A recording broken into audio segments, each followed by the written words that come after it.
Nossa. Ele, Inclusive, doutor, tem um hospital por algum motivo, ele acha que ele vai se aproveitar dessa. ele acha que vai ganhar a indenização, né, gente? Tá dando uma despertinho, né? Exatamente. Inclusive, doutor, tem um hospital municipal construído em 1997. Foi meu pai que cedeu parte desse terreno para o município construir um hospital municipal do lado dessa escola. E ele quer ter parte no terreno que foi desapropriado. Não tem sentido nenhum. Não tem sentido nenhum, né? Pelo amor de Deus, né? Porque o governo do estado desapropriou uma área de mais ou menos 15 mil metros quadrados e o terreno corresponde a mais ou menos 43 mil. Aí a sobra de terra que seria desse antigo proprietário. Mas ele quer a parte que foi desapropriada. Porque assim, doutor, na verdade assim, meu pai comprou 10 tarefas de terra. Só que quando a gente foi consultar a certidão de inteiro e teor da escritura, a certidão de inteiro e teor é mais de 10 tarefas. Só que a área que foi desapropriada é exatamente essa área que meu pai fez as benfeitorias, furou o poço, murou, que esse terreno era murado. E foi justamente essa área das benfeitorias que foi desapropriada. E ele alega o direito dele nessa sobra de terra que teria em relação ao que ele vendeu e ao que está na escritura. Que acho que as 10 tarefas daria mais ou menos 38 mil e a escritura 43 mil.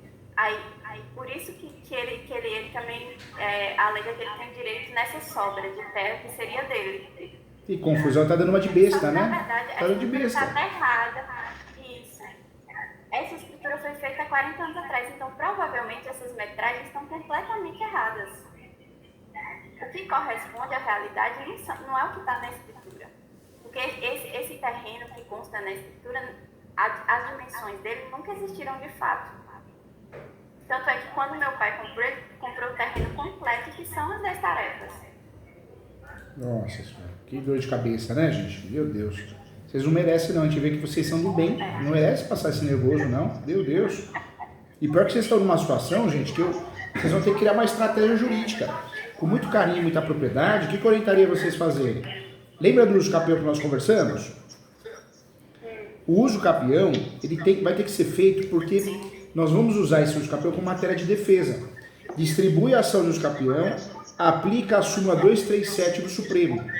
A súmula 237 do Supremo, ela diz o quê? Que o uso capião poderá ser usado como matéria de defesa. Então nós vamos usar o Instituto Uso Capião para se defender e provar outros direitos. A ideia do uso capião, professor Júlio, mas eu não tenho mais a posse. O uso capião, ele pode ser feito nesse momento que eu tenho a posse, ou eu posso fazer o uso capião com aquela posse que eu já tive. E a posse que o seu pai já teve, o pai de vocês, era mais de 30 anos, imagino, não é? Quase 40. Quase 40. Ou seja, não vai fazer da posse agora. Vai fazer o uso capião da posse 40 anos. Por quê? O uso capião vai criar duas brechas para nós. Para a gente receber a indenização, tentar receber a indenização e também forçar o outro a transferir. Porque daria para a gente fazer o quê? Uma ação de obrigação de fazer contra o outro. Uma ação simples, nem que for fazer no juizado mesmo, só para poder forçar e pagar. Só que tendo o uso capião em andamento, ele fica também, de certa forma, ele fica receoso, né? Sabendo que vocês podem regularizar sem a presença dele, entendeu?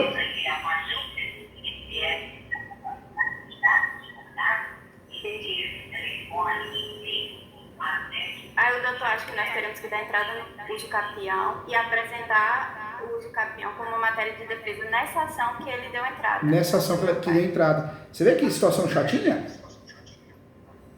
Vocês vão ter que usar toda uma estratégia jurídica para tentar receber a indenização por pai de vocês e também nessa ação se defender. Olha só.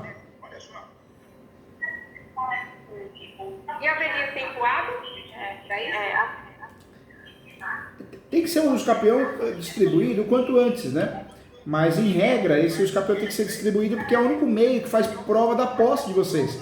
Senão não fica formalizado, né? Como a ação é uma ação pública, vocês distribuindo a ação do uso capião formaliza essa posse de 40 anos, né?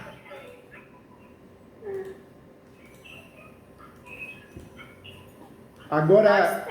Nós temos atualmente Ô, Ana, por exemplo, Vitória, que cachorrada, hein? Bem ganancioso também, hein? Ele fazer isso, né? Coisa feia, né? E nós temos muito feio. E assim, é uma pessoa assim, vamos supor que ele achasse que era dono, mas não era nem o caso, ele nem lembrava que ele tinha vendido isso. Ele perdeu totalmente.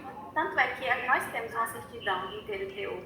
Porque assim, ele se casou nessa época que ele vendeu, ele era casado. E posteriormente ele se divorciou. Quando ele se divorciou da esposa, ele não constou esse terreno, porque nós temos a certidão de divórcio dele, ele não constou como próprio, então ele não se considerava mais dono desse terreno há muito tempo. Que coisa feia, né? Ganancioso, né? Ganancioso. Aí nós temos, assim, são várias provas. O processo de usucapião documentado com as provas das benfeitorias que meu pai fez. Essas benfeitorias eram tão antigas que assim, tem muros e ruínas, que significa que meu pai já tinha posse dessa propriedade há muito tempo. E a boa parte da propriedade que foi desapropriada estava morada. Tinha poço. A cidade, a todas as pessoas, assim, todos os moradores da cidade consideram o terreno do meu pai, porque assim, ele de fato era dono.